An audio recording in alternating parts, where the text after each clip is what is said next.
e conforme vai diminuindo a temperatura, eles se movem menos. O detalhe é, zero absoluto é algo improvável de ser alcançado nesse contexto. A temperatura mais baixa que conseguimos medir e alcançar foi 38 picokelvin, basicamente 38 bilionésimos de 1 grau acima do zero absoluto. Nessas temperaturas, luz se comporta como um líquido. 0 Kelvin é meio improvável, o Pokémon ia acabar causando muito problema onde ele acertasse, talvez ele até mataria o seu oponente, já que mexia num nível atômico, e acabar em algo extremamente esquisito e louco. Então talvez valha a pena você repensar aprender esse golpe. Outro golpe que biologicamente também é todo errado é Seismic Toss, e ele é o principal motivo desse vídeo existir. Esse golpe me incomoda em níveis absurdos, e eu vou explicar o porquê. Arremesso sísmico é um golpe que, traduzido do japonês, é arremesso da terra. É basicamente o que a gente vê no anime, um Pokémon arremessando o outro além da terra. Mas o que me incomoda de primeira é que o dano do golpe é calculado diferente do esperado. O dano é igual ao level do Pokémon. Isso faz sentido, a gente vai explicar isso no episódio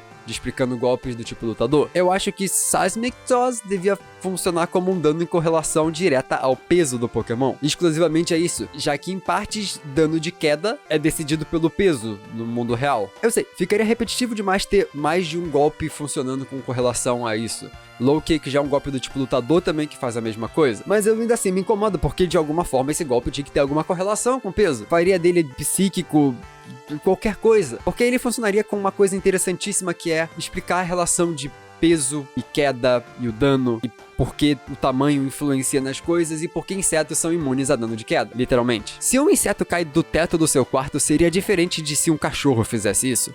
O peso e a área de superfície são importantíssimos na hora das físicas do universo calcularem o dano de queda. Isso sem falar da resistência do ar, que pelo tamanho do animal também diminui a velocidade do bicho enquanto ele cai. Sobre cada um dos 3 fatores importantes para calcular o dano de queda. Primeiramente, o peso. É só pensar que quanto mais pesado, mais ao chegar no chão. A resistência do ar é que quanto mais leve, o próprio vento pode levar para cima, como uma pipa, diminuindo essa mesma velocidade de queda. Enquanto a área de superfície, é só pensar em por quanta área vai ser distribuído o peso na hora do choque. É por isso que é possível você deitar numa cama de pregos, mas não ficar em pé.